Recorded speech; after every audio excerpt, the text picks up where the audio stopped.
डकैत की ऐसी की तैसी इस बदमाश लुच्चे की ये चाहता था कि सिख कौम के ऊपर गोली चले और मैं उनकी लाशों पे बैठ के राजनीति करूं। इस बदमाश गुंडा देशद्रोही जिसके गंदी भड़काऊ बयानबाजी के कारण तिरंगे झंडे का अपमान हुआ। ये चाहता था डकैत, ये चाहता था कि 84 के दंगे के इतिहास को दोहराया जाए। ये डकैत झूठा एक नंबर का बदमाश गुंडा देशद्रोही, ये इसका नारा था कि तिरंगे झंडे का अपमान करना है।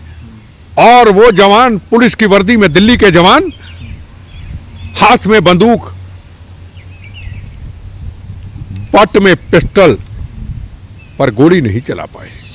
जिन्होंने तिरंगे झंडे का ही अपमान कर दिया और डकैत ने कह करके अपमान किया। अब डकैत कह रहा है, रोने लग गया, चू कुत्ते की तरह रो रहा है, कुत्ते की तरह, आवाज कुत्ते की तरह आ रही है। और मैं आत्महत्या कर लूं? तुम गिरफ्तारी से डरते हो? तुमने लाल किला में तिरंगे झंडे का अगवाई करके अपमान किया है, फिर तुम्हें कौन माफ करेगा? तुम्हारी हर चीज माफ हो सकती है डकैत। तुमने 100 गलतियां की, उसकी माफी हो सकती है, पर याद रखना, तुमने जो लाल किला में तिरंगे झंडे को पंजाब के नौजवानों को उकसा करके, गर्म भाषण दे करके, गोलियां चलाने की बात करके, गोलियां खाने की बात करके जो तूने उकसाया है, वो तुम्हें हिंदुस्तान की जनता, मातृभूमि, वंदे मातरम, खून से सजा हुआ शहीदों का वो तिरंगा झंडा तुम्हें कभी भी माफ नहीं कर सकता। खालिस्तान ना बना था, ना बनेगा, ना बनने देंगे। बनेगा तो पहले की तरह मेरे शरीर के बम्बों गोलियों से छाननी हुई शरीर से निकल के गंदी हनेरी की तरह निकल जाएगा। भारत एक है, एक रहेगा और इसकी तरफ कोई आंख उठा के नहीं दे सकता। ये शर्मिंदे हैं और शर्मिंदा रहेंगे। जो तिरंगे झंडे का अपमान हुआ है, इसको हम कभी नहीं भूल पाएंगे। लोग हमें कभी भी माफ नहीं करेंगे। हर चीज़ पे लोगों ने माफ किया है। तिरंगे झंडे का लाल किला में अपमान किया है, ये पगड़ी पे बहुत बड़ा दाग लगा है। गुरु महाराज के आगे मैं रोज प्रेयर करूंगा, ये दाग कभी मिटा देना। वो दाग भी आपने मिटाया था, बड़ा खून खालिस्तानियों ने पंजाब में बहाया था, वो दाग भी आपने मिटाया था। हे मेरे गुरु महाराज, ये दाग जो इन्होंने बदमाशों ने, गुंडों ने, देशद्रोहियों ने गंदी राजनीति करते हुए जो दाग लगाया है और पंजाब से बाहर बैठे सिख समाज के ऊपर, निहत्थे सिख समाज के ऊपर, बेसहारा जो बिल्कुल मजलूमों की मदद करने वाले, गुरु महाराज का हमेशा गुणगान करने वाले, उनकी पाठ करने वाले, किसी बुरे कर्म में नहीं है, उनको जो एक उनके ऊपर जो प्रश्न चिन्ह इनकी गलतियों से उठा है, वो हमारे से जरूर मिटा देना। नमस्कार, इस समय हमारे साथ मौजूद हैं एमएस बिट्टा जी, जो किसी पहचान के मोहताज नहीं हैं। उनसे आज हम लाल किला पर जो काला इतिहास 26 जनवरी को हुआ दर्ज भारत के इतिहास में, उस पर वो क्या सोचते हैं और उनकी नज़रों में ये घटना किस तरीके से वो लेते हैं, उनकी राय जानते हैं। सर, क्या कहेंगे आप? सबसे पहले तो मैं दुनिया में बैठे हुए हर उस भारतीय जो दुनिया में बैठ करके भी अपने मातृभूमि के आगे सिर झुकाता है, उनको प्रेम करता है। चाहे उसमें हिंदू है, मुसलमान है, सिख है, ईसाई है, मैं उनसे क्षमा चाहता हूँ। कारण सबसे बड़ा ये था, यह खून से लथपथ सजाई हुई गुरु महाराज की पगड़ी, जिसको हम मौत का कफन कहते हैं, और इस पगड़ी ने, बड़े बड़े योद्धों ने इस पगड़ी पहन के जंगें लड़ी। अभी कल की बात है, गुरतेज सिंह जिसने चाइना के बॉर्डर के अंदर बोले सोने हाल सत श्री अकाल कह करके 25 के 30 चाइनीज को मार डाला और खुद शहीद हो गया। और उसकी जो डेड बॉडी थी, सच्चे बहादुर सिख की, गुरु महाराज के पवित्र सिख की, जिसने अमृत छका हुआ था, हिंदू मुस्लिम सिख ईसाइयों के खून के तिरंगे झंडे में लथपथ उनके परिवार के सामने, उनकी माँ पिता उनके सामने रखी गई थी। शर्मिंदा हूँ। कहाँ शहादतें, कहाँ कुर्बानियाँ। गुरु गोविंद सिंह जी महाराज, उनके 4 साहिबजादे, 2 नियत चलवा दिए गए सरहंद के अंदर, 2 जंग में शहीद हुए। गुरु गोविंद सिंह जी का जन्म पटना साहिब बिहार के अंदर, कर्म उनके पंजाब और हिमाचल की धरती में कर्म, और सिख कौम की स्थापना पंजाब में आनंदपुर साहब में की गई। और आखिर का वक्त ज्योति जोत समा गए, वो था नंदेड़ साहब जंगलों के अंदर, महाराष्ट्र के कोने के अंदर। ये हमारा सिख कौम का इतिहास। क्या गुरु महाराज पंजाब के थे? क्या पंजाब के लिए जंग लड़ी थी? क्या सिख कौम के लिए जंग लड़ी थी? जंग लड़ी थी तो हिंदुस्तान के लिए लड़ी थी। गुरु तेग बहादुर महाराज, चांदनी चौक गुरुद्वारा साहब, सामने लाल किला, उनका शीश उन्होंने मातृभूमि के लिए दिया, मजलूमों के लिए दिया। उनको क्या कहा जाता था? हिंद की चादर, ना कि पंजाब की चादर, हिंद की चादर, पूरे हिंदुस्तान की चादर। इन देशद्रोहियों ने, इन खालिस्तानियों ने, आईएसआई के एजेंटों ने, ये पन्नू से पैसे लेने वालों ने हमारी उस पगड़ी पे दाग लगा दिया। बड़ी मुश्किल से हमने दाग मिटाया था। इन खालिस्तानियों ने पाकिस्तान के इशारों पे चलते हुए पंजाब में 36,000 बेगुनाहों का कत्लेआम किया। हम भी बम्बों से छाननी हुए, हमारे जवान भी उसमें छाननी हुए, हमारे जवान भी शहीद हुए, हमारे दोस्त भी मारे गए। 19,000 हिंदू भाइयों का कत्लेआम पंजाब के अंदर बसों से, ट्रेनों से निकाल करके इन्होंने मार दिया। को अपनी पत्नी के लिए, अपने बच्चों के लिए, अपने परिवार के लिए रोटी कमाने के लिए निकला था मेरा हिंदू भाई, इन्होंने रास्ते में देखा तो गोलियों से भून डाला।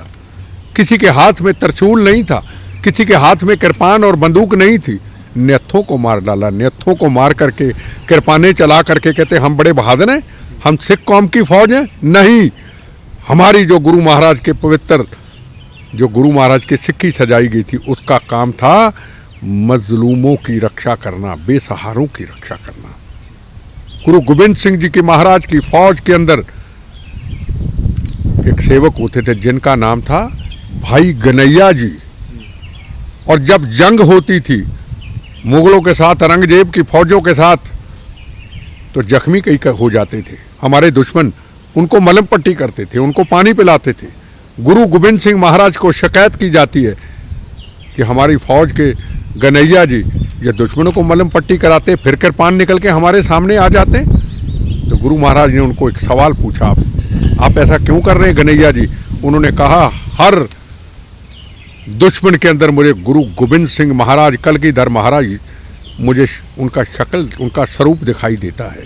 ये गुरु गोविंद सिंह जी का, ये हमारी सिक्खी का, ये गुरु तेग बहादुर जी महाराज, ये गुरु अर्जन देव जी महाराज का हमारा कुर्बानियों, शहादतों का इतिहास, हमारे इतिहास को तहस नहस करके रख दिया, हमारे पे प्रश्न चिन्ह लगा दिया। पहले पंजाब के अंदर बेगुनाहों के कत्लेआम कर दिए, खून की नदियां बहा दी पंजाब में। पंजाब का हिंदू समाज जो हमारे 9 मास का रिश्ता था, पुराना था, है और रहेगा, उन्होंने हाथ जोड़ के कहा कोई बात नहीं, गलतियां आपसे हुई, हम अगले का रास्ता तरक्की का, विकास का, धर्म का, मजबूती का, अमन शांति का अपनाते हैं। उन्होंने अपनाया। और इन खालिस्तानियों की गलतियों से हम कभी नहीं बोले। क्यों? हालात अब नॉर्मल हो चुके, हमने आग नहीं लगानी है। गलतियां की है, सजा मिलेगी, हम उस पर चुप रहे, और आज चुप नहीं रहेंगे। 84 के दंगे क्यों हुए?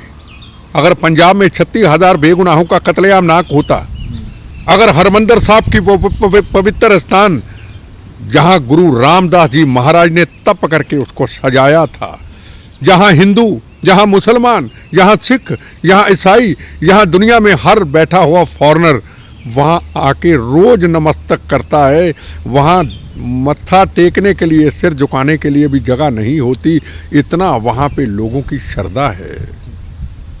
वहां पे इन्होंने उस पवित्र स्थान को किला बना लिया, वहां रॉकेट लंचर और बंदूकें लेकर के अंदर चले गए, गुरु महाराज की पवित्रता को भंग कर दिया, उसका अपमान कर दिया। वहां से फतवे जारी होते थे, दिल्ली में फलाने को मार दो, फलाने को फलाने को मार दो। वो दाग हमारे पे लगे थे, हमें हिंदुस्तान के लोगों ने, हमें दुनिया के लोगों ने भूल गए, क्षमा कर दिया, कोई बात नहीं, दाग मिटाए। हमने संघर्ष किया, हमने कहा सारे सिख ऐसे नहीं हैं। दिल्ली के अंदर जो सिख 84 के दंगों में बेगुनाह सिख माओ के लाल जो शहीद कर दिए गए, क्या उनके हाथ में बंदूक थी? क्या उनके हाथ में कृपान थी? वो तो बेदोषे थे, पर इन खालिस्तानियों की गलतियों से, इन देशद्रोहियों की गलतियों से पूरे हिंदुस्तान के अंदर 84 के सिखों को उजाड़ दिया गया, उनका कत्लेआम कर दिया गया। और उसके बाद इंसाफ नहीं मिला। इंसाफ अगर कुछ मिला 10-20% तो वो नरेंद्र मोदी जी आए, कमेटी का गठन किया और कुछ लोगों को सजा मिली। सजा भी नहीं मिली, मार भी दिया, बेगुनाहों का कत्लेआम कर दिया। मैं खुद शादरा के अंदर ट्रेन में आ रहा था, दिल्ली के अंदर अमृतसर से, मुझे भी मारने लगे। ट्रेन चल गई, नहीं तो मेरी ट्रेन को आग लगा देते। आग सामने थी, मुझे पता है। क्या ये पंजाब के खालिस्तान के नारे देने वाले, क्या हिंदू मुस्लिम सिख ईसाइयों के तिरंगे झंडों को अपमान करने वाले लाल किला का वो तिरंगा झंडा जो आजादी के बाद पहली बार वहां लहराया गया, आजादी की नींव रखी गई, उस तिरंगे झंडे का अपमान कर दिया। हर चीज का दाग मिट जाएगा, पर जो लाल किला में इन्होंने जो कर्म किया है उसका दाग हम पे मिटने वाला नहीं है। सिख कौम के बारे में क्या कहते थे लोग, क्या आज भी कहते हैं? चाहे कोरोना का काल हो, चाहे कोई और ऐसी घटना आ जाए, भूकंप आ जाए, लंगर लग जाते हैं, गुरुद्वारा साहब के पूरे उनके दरवाजे खुल जाते हैं। आओ, हिंदू है, मुसलमान है, सिख है, ईसाई है। एक 2% हम हैं, मैं कहता हूँ 2 नहीं, मैं कहता हूँ 4 से 4% कितने होते हैं? एक लखनऊ की आबादी होती है जनाब, यूपी के 2 बड़े बड़े डिस्ट्रिक्ट ले लो, उसकी आबादी होती है जनाब। हम उतने, और हमें हिंदुस्तान ने क्या दिया? हमें मातृभूमि ने क्या दिया? आजादी के बाद सबसे पहला डिफेंस मिनिस्टर सरदार बलदेव सिंह जी दिए, हमें फॉरेन मिनिस्टर सरदार स्वर्ण सिंह जी दिए, हमें हिंदुस्तान के होम मिनिस्टर ज्ञानी जैल सिंह दिए, हमें हिंदुस्तान के होम मिनिस्टर सरदार बूटा सिंह जी दिए, हमें हिंदुस्तान के राष्ट्रपति ज्ञानी जैल सिंह जी दिए, हमें 10 साल हिंदुस्तान के प्रधानमंत्री मनमोहन सिंह जी दिए 2% 4% को, और एयर मार्शल अर्जन सिंह जिसने पाकिस्तान के चने चबा दिए थे, वो एयर मार्शल दिया। जे सिंह आर्मी चीफ हमको दिया। ये भारत माँ ने हमको दिया, ये तिरंगे झंडे ने हमको दिया। दनोया एयर मार्शल जिसने पाकिस्तान में सर्जिकल ऑपरेशन करके ये गुरु महाराज की सजाई हुई पवित्र दस्तार को एक उसका दुनिया में नाम खड़ा किया, ये हमें हिंदुस्तान में दिया। चीफ जस्टिस हमें हिंदुस्तान में दिए 2% 4% को। कभी भी हमको ऐसा नहीं लगा कि हम 2% है, हिंदुस्तान हमारा हक है। मेरे से अगर पूछो कि तुम कौन हो, मैं तो कहता मेरा धर्म भारत माँ, मेरी जात वंदे मातरम। ये बम्बो गोलियों से निकला हुआ मेरा नारा है, खून से निकला नारा हुआ है। जब गुरु गोविंद सिंह जी महाराज, गुरु तेग बहादुर जी महाराज को कहा जाता था हिंद की चादरें, हिंदुस्तान की खातर, हिंदुस्तान की खातर उन्होंने कुर्बानियां शहादतें दी, तो मैं क्यों ना कहूँ मेरा धर्म भारत माँ, मेरी जात वंदे मातरम। ये हमें कहते हैं खालिस्तान बोलो, इनकी ऐसी की तैसी। ये कहते हैं खालिस्तान बनाएंगे, इनको पूछना चाहता हूँ कौन सा खालिस्तान बनाएंगे। ये कहते ना हमने खालिस्तान के नारे लगाए लाल किला में, खालिस्तान का मतलब क्या, इनको पूछना चाहता हूँ पता है इनको कुछ? ABC नहीं आती खालिस्तान की। पंजाब में है क्या हमारे पास? पाकिस्तान ने हमें बर्बाद कर दिया। पाकिस्तान ने हथियार देके हमारे पंजाब के छोटे छोटे लड़के, प्यारे लड़के, माओ के लाल, ऐसे नेताओं ने भड़काऊ भाषण दे दे करके उनके हाथ में AK-47 पकड़ा दी। कोई AK-47 पकड़ने को तैयार नहीं था। भावुक भाषण दिए, स्कूलों से बच्चे बुलाए जाते थे, हरमंदर साहब, मंजी साहब में भावुक मैसेज दिए जाते थे। AK-47 हाथ में होती थी।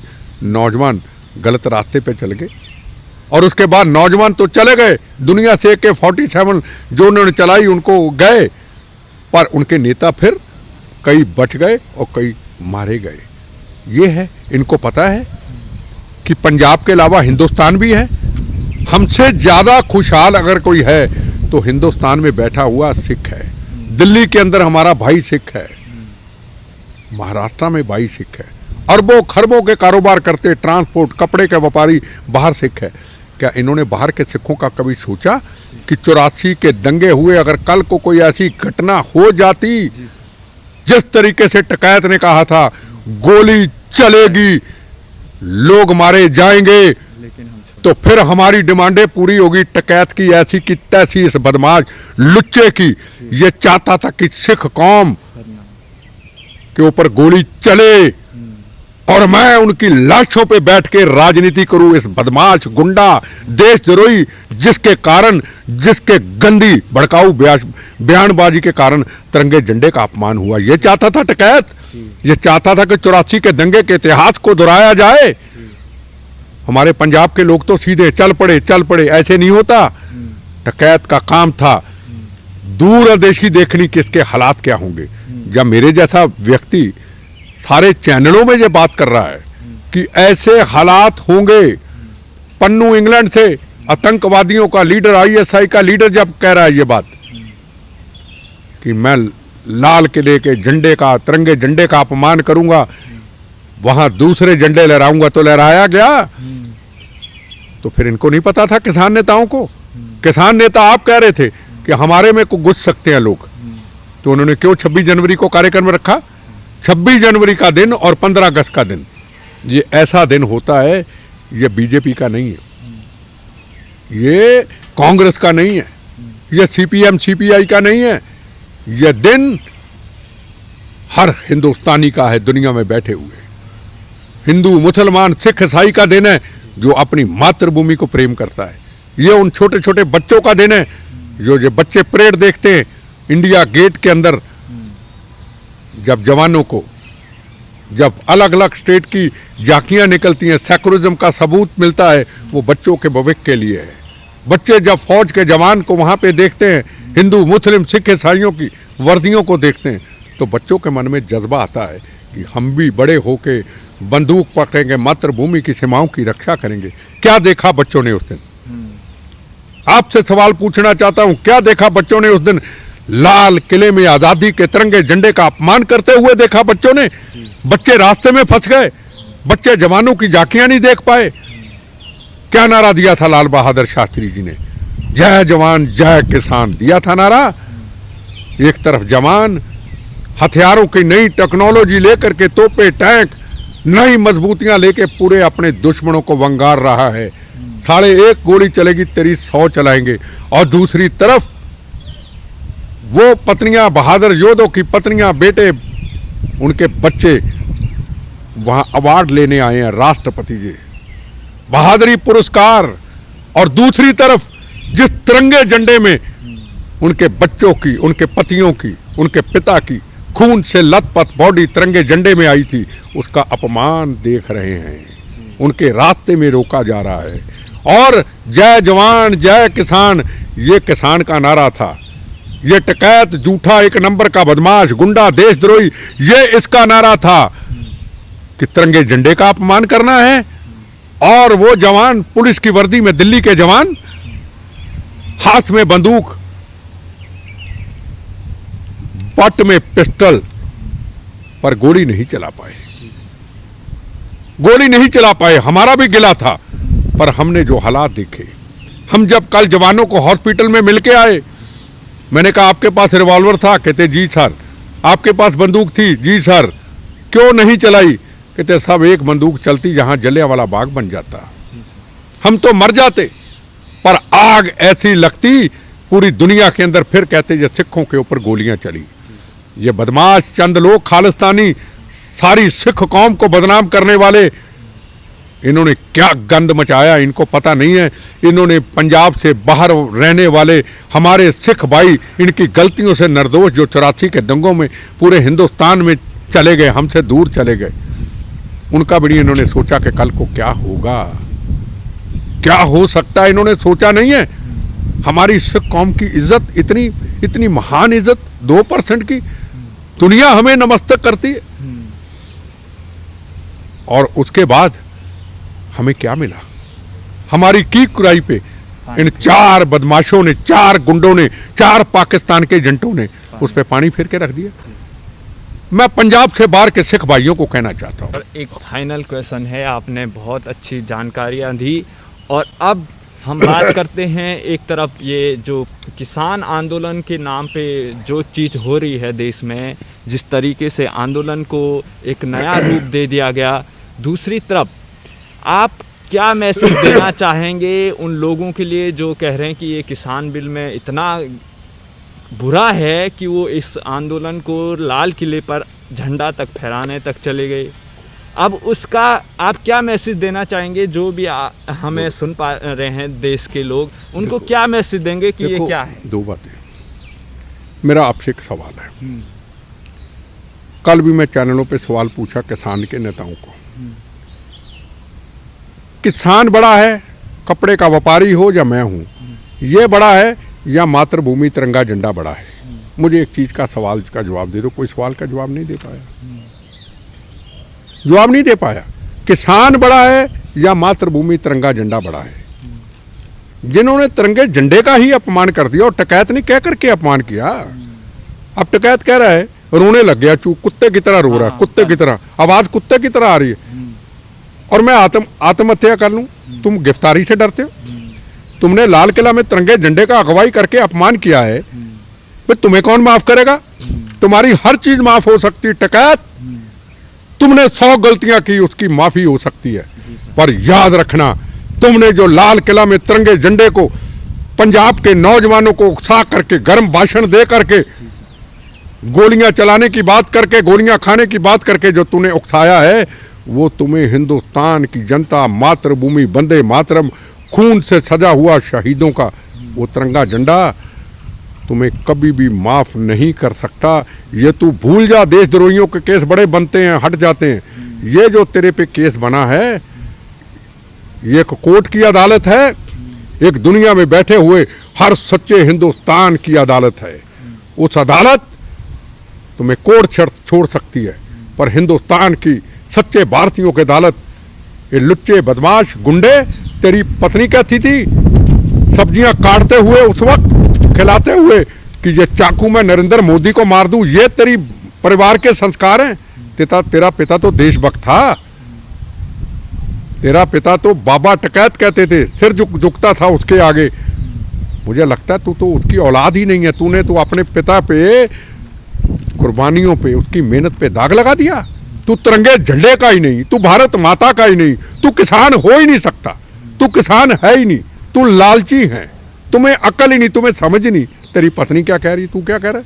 तू गिरफ्तारी से डर रहा है। योद्धे कभी गिरफ्तारियों से नहीं डरते। तू तो योद्धा रहा ही नहीं, इसलिए तुमको भारत माँ ने रुलाया, तू नहीं रोया। तुम्हें तिरंगे झंडे ने रुलाया है, जिसको तूने रुलाया है। उस तिरंगे झंडे को रुलाया, रोता तिरंगा झंडा। शहीद आजम भगत सिंह, राजगुरु सुखदेव, मंगल पांडे, इस्तफाकुल्ला खां, रानी झांसी, जलियांवाला बाग के हिंदू, मुस्लिम, सिख, ईसाई, लाला लाजपत राय, चंद्रशेखर आजाद, सुभाष चंद्र बोस, आज अगर उनकी रूह ऊपर से देखती होगी, रोती होगी, टहलती होगी। जिस खून बहा करके, फांसी के रस्से को चुम करके, हम चाहते तो प्रधानमंत्री बन जाते, हम चाहते तो राष्ट्रपति बन जाते। हमने भारत को आजाद दिलाने के लिए हमने फांसी के रस्से को चूमा है। हमने जलियांवाला बाग के अंदर अंग्रेजों की जनरल डायर की लाठियां, गोलियां खाई हैं। हमने लाला लाजपत राय ने लाठियां खाई हैं, और सुभाष चंद्र बोस जी ने कहां कहां दुनिया में घूम करके जुल्म सहे हैं। किसके लिए? आज़ादी के लिए। आज़ादी के बाद तिरंगा झंडा मिला, पहला मिला, उसका अपमान हो गया। हमने खून बहा दिया, हमने फांसी के रस्सों को चूम लिया, और आप तिरंगे झंडे की रक्षा नहीं कर पाए। आपने गंदी पॉलिटिक्स करते करते करते करते आपने तिरंगे झंडे को रुला दिया, हमको रुला दिया ऊपर। उनकी आत्मा आज रोती होगी, कभी माफ नहीं हम करेगी। और जिन जवानों की शहादतों के खून से लथपथ इस तिरंगे झंडे में बॉडी आई है, लाखों जवान आज तक शहीद हुए, उनकी आत्मा रूह जरूर राज रोएगी। इसका जिम्मेदार कौन है? इसके जिम्मेदार टकैत है, इसके जिम्मेदार वो खालिस्तानी हैं जो इस मुल्क का नमक खा करके इस मुल्क से धोखा देते हैं, जिन्होंने अपने गुरु महाराज की मर्यादा के साथ खिलवाड़ किया है, उनके सिद्धांतों के साथ खिलवाड़ किया है।